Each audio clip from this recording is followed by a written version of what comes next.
Bienvenue dans cette nouvelle vidéo. Donc, on a un gros crash des marchés depuis presque 10 jours avec presque moins 20% sur Bitcoin et on approche les moins 30% sur un mois. Donc, dans cette vidéo, je vais vous faire une analyse complète et détaillée sur plusieurs time frames. Ce sera un market review, donc j'analyserai le S&P 500 pour démarrer. Je ferai un petit tour sur le gold et le silver. J'ai déjà fait une mise à jour ce week-end, donc on passera assez rapidement dessus. Et on finira par Bitcoin pour voir si on a eu du changement par rapport à la semaine dernière. Avant de commencer la vidéo, je vous invite à nous suivre sur YouTube et activer la cloche de notification pour être averti des dernières analyses publiées, de liker la vidéo pour nous soutenir. Et vous pouvez également utiliser l'espace commentaire pour faire vos suggestions d'analyse pour les prochaines vidéos si vous avez des assets intéressants que je pourrais analyser. Pour commencer la vidéo, on va faire le S&P 500. Bah là, de toute façon, il n'y a eu aucun changement par rapport à la semaine dernière. La semaine dernière, on a fait un ATH ici, avec un choc haussier. Donc sur le weekly, on cherche évidemment des longues. Par contre, qu'est-ce que je vois? Il n'y a aucun PY à longue. Donc là, pour moi, le plus probable, en fait, c'est d'attendre un potentiel swing pullback avec un choc baissier, parce qu'évidemment, après une telle jambe de hausse, on s'attend aussi à une baisse. Si on doit identifier des niveaux pour un swing pullback, c'est le même que je vous ai montré la semaine dernière. Je pense qu'au minimum, enfin, le point qui nous intéresse, c'est celui-là. Parce qu'en dessous, on n'a rien, ça ferait une baisse de combien de pourcents si on vient là-haut? Ça ferait 13%. À voir. De toute façon, pour moi, on est toujours dans un scénario haussier, donc ça sert à rien de chercher des shorts maintenant. Sur le weekly, il faudrait d'abord avoir un choc baissier, puis des PY à shorter pour potentiellement targeter ici. Mais en tout cas, après une jambe étendue et un BOS, on s'attend à un pullback. Donc pour le moment, on patiente. Si vous voulez acheter du S&P 500 maintenant en weekly, par exemple, ça n'a aucun sens. On va passer sur le daily. On avait un POI ici qui n'a pas été respecté la semaine dernière, ok. Donc le POI n'est plus valide. Bon là, sur le daily, en fait, c'est exactement comme le weekly, il n'y a rien à faire. C'est-à-dire qu'on fait un peu des mèches dans tous les sens parce qu'en fait, il y a plein de news avec Trump, l'Iran, etc. qui changent tous les jours. Donc en fait, chaque jour, le marché réagit à une news et donc ça donne une direction pour la journée sans au final avoir de tendance claire depuis une semaine là. Donc sur le daily, c'est exactement pareil que sur le weekly, sauf que la structure est baissière. On a vu un BOS baissier ici, on a un order flow qui est haussier depuis hier, ok. Et à part ça, bah, j'ai rien d'autre à dire, hein. Il faut attendre la création de PY. Là, pour moi, il n'y a rien à faire. Il faut attendre soit une cassure d'ici, soit une cassure de là pour se positionner, parce qu'en fait, pour attendre des potentiels positionnements, parce que là, il y a exactement, ouais, depuis le 26 janvier, en fait, on a plus de PY, on est que dans du complexe pullback, des chocs haussiers et baissiers. Donc ça sert à rien. On va voir le H4. Ah bah le H4 là c'est quand même un peu plus intéressant. Alors, ce qui s'est passé, bon, toujours structure haussière avec le BOS ici. Order flow baissier depuis le choc de hier. Donc ce POI n'est plus d'actualité. On en a un nouveau à ce niveau-là pour chercher des shorts sur le S&P. Là on peut s'attendre à un retour ici pour potentiellement run plus bas.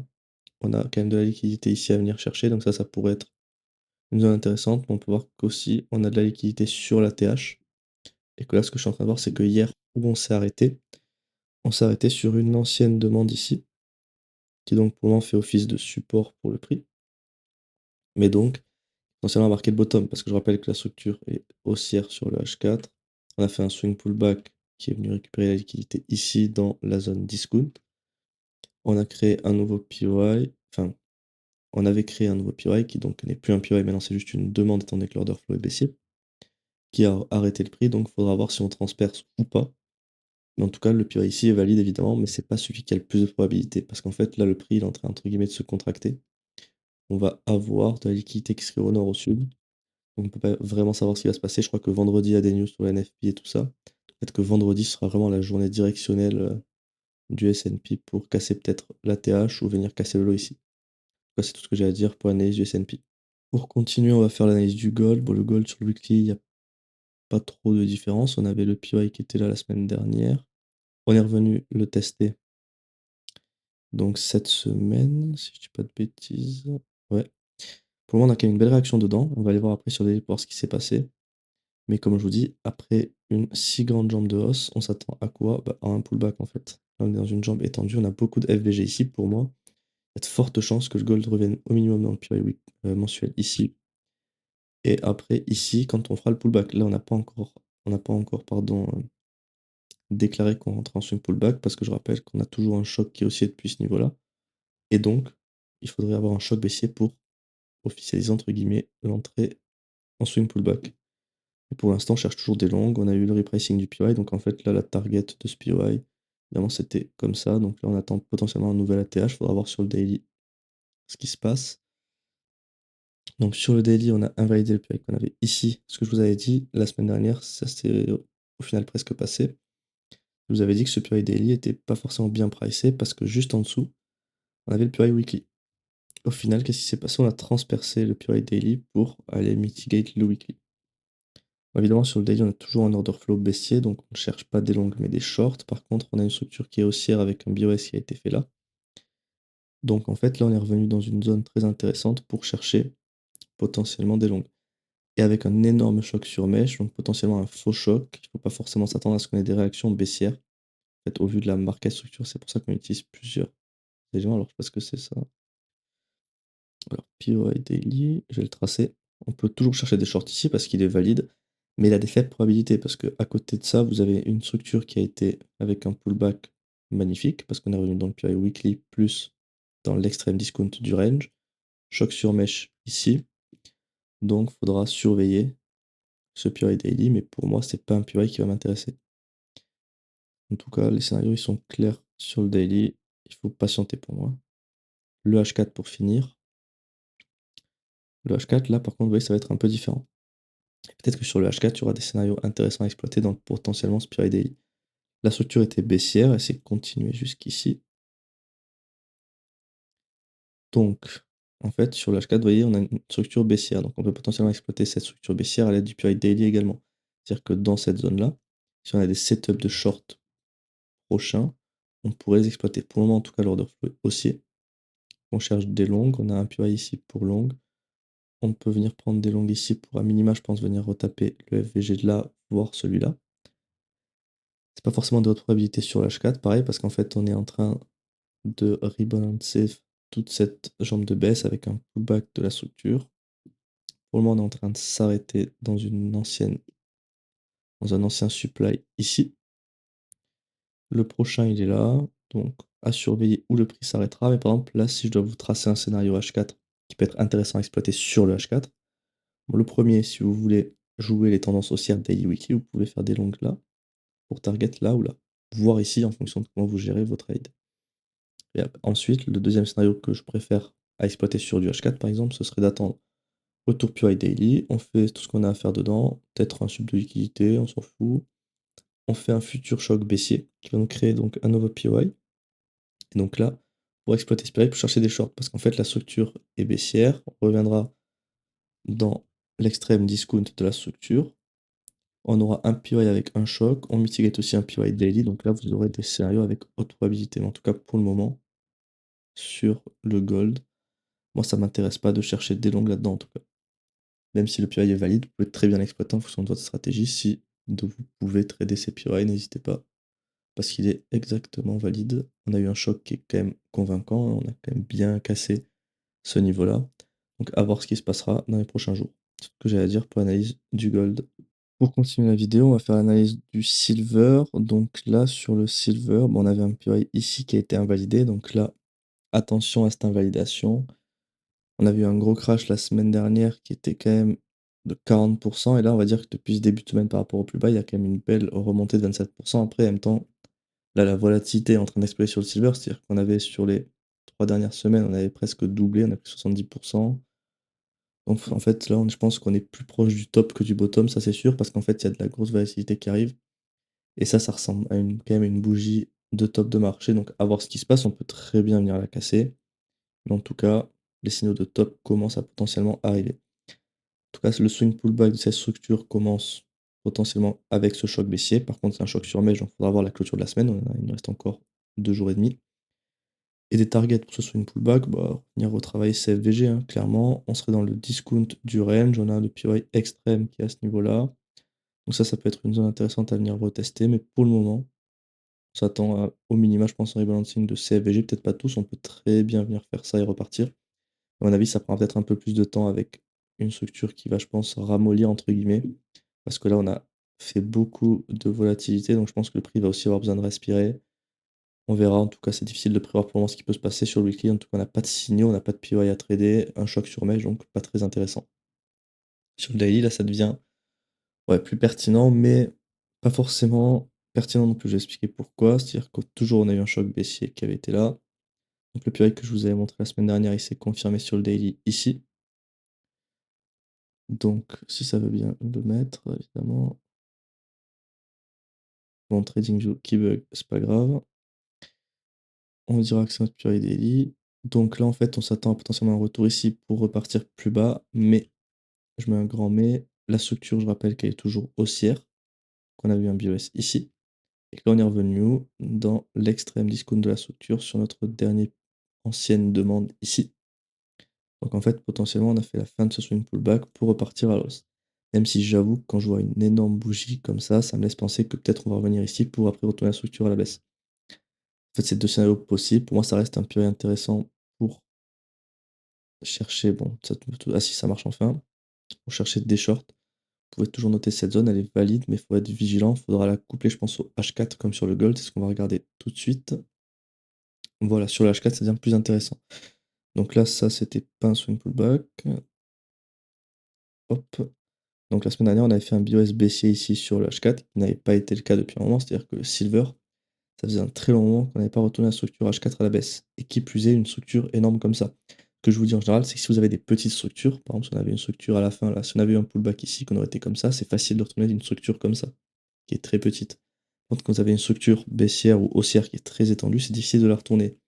C'est souvent l'installation d'une tendance durable en fait qui va se propager sur les autres time frames. Donc là, sur le silver, c'est exactement pour moi les mêmes scénarios que sur le gold. C'est-à-dire que là, on est haussier, parce qu'on a un order flow qui est haussier, donc on est dans le swing pullback en fait de toute cette structure baissière. À voir où s'arrêtera le swing pullback, on est potentiellement déjà dans un point d'arrêt parce qu'on est dans un FVG qui peut potentiellement bloquer le prix. On en a un deuxième ici, mais en tout cas, il y a deux supply qui pourraient arrêter potentiellement le prix, qui sont celui-là. Ça veut toujours pas les mettre, évidemment, ça c'est pénible dans une appli qui marche pas. Puis H4. Bon, on dira que je vais écrire à la main. Ah, même ça va pas marcher. Bon, tant pis. Vous les voyez, on voit là, on peut le différencier un peu du purée daily, hein, c'est pas grave. Donc ça, on a quand même deux zones de supply qui peuvent être intéressantes pour prendre des profits si vous cherchez des longues ici. Donc on a cette zone-là et cette zone-là. Et après, le scénario que je vous disais qui est comme le gold, c'est que moi, ce que je privilégie quand je vois ça, c'est que j'attends un potentiel retour du swing pullback ici dans notre PY daily, qui reviendrait rebalancer tous les FVG de la jambe de baisse avec le supply extrême ici. On serait dans l'extrême discount de cette structure pour chercher des shorts. J'attends un futur choc baissier. Et sur ce choc, je vais avoir potentiellement la création d'un PY, comme ici, qui sera intéressant à exploiter. Et là, vous allez avoir potentiellement un trade à forte probabilité de réussite. En tout cas, ce sera un trade avec plus de réussite que celui-là ici. Parce que je rappelle que la structure est baissière. Donc c'est tout ce que je vais dire pour l'analyse de Silver. De toute façon, pour moi, vous avez vu, il n'y a pas grand-chose à faire sur les marchés. Sur de l'intraday, vous allez pouvoir peut-être trouver des setups intéressants, mais sur des time frames comme l'H4 ou le daily, la plupart des marchés, c'est pas trop intéressant en ce moment. Donc c'est tout ce que j'ai à dire pour l'analyse du silver. Bitcoin sur le weekly, comme c'est une nouvelle semaine. Donc là, on peut voir par contre qu'on a eu du changement cette fois-ci. Ce qu'on peut voir, c'est que les dernières semaines, on a été compris entre, si ça veut bien cliquer, pourquoi ça va pas me mettre TradingView qui bug, je ne peux pas sélectionner. Ah c'est bon, enfin. Donc je disais, la semaine dernière, on a été compris encore dans cette jambe de baisse, c'est-à-dire qu'on avait du complexe pullback au sein de toute cette jambe de baisse. Et donc, on a enfin résolu le week low ici, c'est-à-dire qu'on a fait un BOS de nouveau. On a perpétué cette structure baissière à la baisse. On avait eu un pullback qui était revenu retravailler le FVG ici. Mais on n'est pas revenu faire un vrai pullback, c'est-à-dire qu'on n'a pas venu dans l'EQ ou dans le discount. On a fait un petit pullback pour perpétuer comme ceci à la baisse. Donc la nouvelle structure, comment elle est? Bon, on a une autre BOS ici, qui est confondue avec notre BOS d'order flow. Parce que la semaine dernière, on avait le choc futur qui était ici. Et il est redescendu à ce niveau-là. Maintenant, notre nouveau strong high est là. Et pour le moment, le strong low est ici. Je dis pour le moment parce qu'en fait, on ne sait pas encore si la structure va être petite comme ça ou si on va s'étendre comme ceci. On ne peut pas encore savoir où le bottom va être posé. Par contre, là, ce qu'on peut voir, c'est que ça commence à être évident. On commence à avoir de la prise de liquidité. Ici, on avait quand même un lot qui était attendu depuis un moment, on va dire. C'est le lot que tout le monde regardait. Donc ce qu'il faut voir, c'est sur le mensuel, en fait, c'est notre strong low mensuel. Donc là, si je dois faire un point vite fait sur le mensuel, par rapport au weekly, c'est qu'en weekly, c'est un lot quelconque avec de la liquidité. Par contre, en mensuel, c'est notre strong low. C'est-à-dire que si on clôture en dessous de ça ce mois-ci, ça nous ferait un signal ultra bearish sur le mensuel. Et ce que je suis en train de voir, c'est que sur la plupart des réseaux ou autres, tout le monde parle des 74 000, que si c'est cassé, c'est la fin pour Bitcoin, etc. En fait, il y a une probabilité qu'on vienne clôturer en dessous comme ceci, et qu'en fait, ce soit juste un faux signal, une fausse structure baissière, en gros, pour faire peur à tout le monde, et après potentiellement une remontada. Par exemple, là, si on vient grignoter un petit peu, c'est pas hyper grave, parce qu'il y a aussi des chances que ce soit un faux signal, donc il faudra quand même être vigilant, même si ce serait au final un signal bearish. Si on retourne la structure mensuelle, c'est quand c'est arrivé, les dernières fois, c'était ultra bearish pour le prix, parce qu'en fait, c'est une tendance de long terme qui commence à s'installer. Et peut-être aussi ce serait un faux signal, une fausse structure. Donc ça, on peut pas encore savoir. Mais c'est peut-être un scénario que j'ai en tête. Je dis pas que c'est ce qui va se passer, mais c'est que en fait, quand vous analysez le marché, il faut aussi avoir plusieurs scénarios en tête et possibles. Comme ça, en fait, le jour où les scénarios arrivent, vous savez directement quoi réagir, parce que vous avez un peu pensé à tout ce qui peut arriver en amont. Donc là aussi, ce que je vous avais montré la semaine dernière, c'est qu'on avait un POI qui était là, sur le weekly. Donc là maintenant, c'est juste un supply qui pourrait nous intéresser potentiellement dans les prochains mois, si on revient vers là, sauf si on y revient directement cette semaine, mais j'ai un petit doute. Et donc si cette semaine on clôture comme ça avec un FVG, je vous le tracerai donc la semaine prochaine, mais on aura un nouveau supply ici pour shorter le prix sur Bitcoin. Maintenant, je vais passer sur le daily. J'ai un d'autre à dire. Il faudra voir la clôture weekly. Pour le moment, si on reste comme ça reste assez propre. Donc potentiellement pour entamer le swing pullback de cette structure, on verra. Alors maintenant sur daily. Sur daily, on avait une structure comme ceci. Donc la structure, c'est continuer en fait. On n'a pas encore effectué notre week low. On est encore dans le swing run final. Donc là, c'est intéressant, en fait, avec la bougie d'hier et avant-hier, on a quand même eu des subs de liquidité de tout ça. Donc potentiellement pour alimenter le futur swing pullback. Là, en fait, on a deux pivoters intéressants. On a celui-là que je vous avais déjà tracé. Et maintenant, on en a un deuxième intermédiaire qui n'est pas forcément celui que je préfère parce que il est moins bien pricé que le premier que je vous ai montré, mais il est valide. Donc potentiellement, on peut revenir ici pour repartir à la baisse et venir casser la structure. Là, on a aussi pas mal de FVG qui n'ont pas été retestés. On a de la liquidité ici à surveiller. Également ici, enfin ça à mon avis ce sera le minimum du swing pullback, on reviendra ici. L'idéal c'est ça, et surtout il faudra faire attention parce que si on clôture aujourd'hui en inside bar et que demain on vient faire un nouveau lot, le point de choc futur il se déplacera ici, donc ces PI ne seront plus valides pour chercher des shorts. Donc ça faudra surveiller, je vous ferai des mises à jour dans les prochains jours de la semaine. Et pour finir sur Bitcoin, on va faire le H4. Alors le H4, là on avait un pullback pas valide, donc la structure était comme ceci. Et ensuite, alors, ici, on a eu, non, attendez, on a eu une mission échouée, ok. Là, là franchement, c'est intéressant pour commencer peut-être le swing pullback H4. Alors là, on voit qu'on a un micro FVG, donc on a un POI qui s'est tracé ici. Donc sur Bitcoin, en fait, là, on a peut-être un signal de bottom local, en fait. Faut voir si on arrive à casser cette zone ici. Mais potentiellement, hier, on a fait un sub de liquidité pour alimenter un petit swing pullback ou un gros, hein, si on peut retourner à structure H4, ça c'est pas obligé que ce soit un petit pullback. Ou s'il faut, on peut très bien rejeter ici et repartir. Parce que je rappelle que ce supply est totalement valide, donc vous pouvez évidemment l'exploiter, mais moi, après une telle jambe de baisse, je préfère attendre de voir ce qui se passe et ne pas tester ce supply, même si on a quand même une zone intéressante, parce que là, si je peux vous montrer, on a beaucoup de liquidité qui est en train de se créer là, on en a également ici. Donc après avoir tout pris à la baisse, il faudra voir ce qui se passe, parce que là, on a quand même des zones où il y avait eu des gros ordres. Bon, là, ça, on peut pas le voir sur le H4, mais je vous avais montré là sur le weekly. On avait ici un lot intéressant. Donc, on va surveiller ce qui se passe sur le H4. Donc, pour le moment, les scénarios, c'est clair sur Bitcoin. Donc, c'est tout ce que j'ai à dire pour l'instant. Je vous remercie d'avoir regardé cette vidéo. Surtout, n'oubliez pas de vous abonner à la chaîne, d'activer la cloche de notification pour ne rien rater sur les prochaines analyses et être à jour sur le marché. Vous pouvez également liker la vidéo pour me soutenir et si vous avez aimé le contenu et utiliser l'espace commentaire pour me faire des suggestions d'analyse. Si vous avez des assets que vous aimeriez que j'analyse, ça peut être du Forex, le Nasdaq que j'ai pas fait, des altcoins, tout ce qui peut vous intéresser en fait et que c'est trouvable et que c'est soit trouvable sur TradingView, pardon. Donc c'est tout pour cette vidéo, je vous souhaite une bonne journée, merci d'avoir regardé.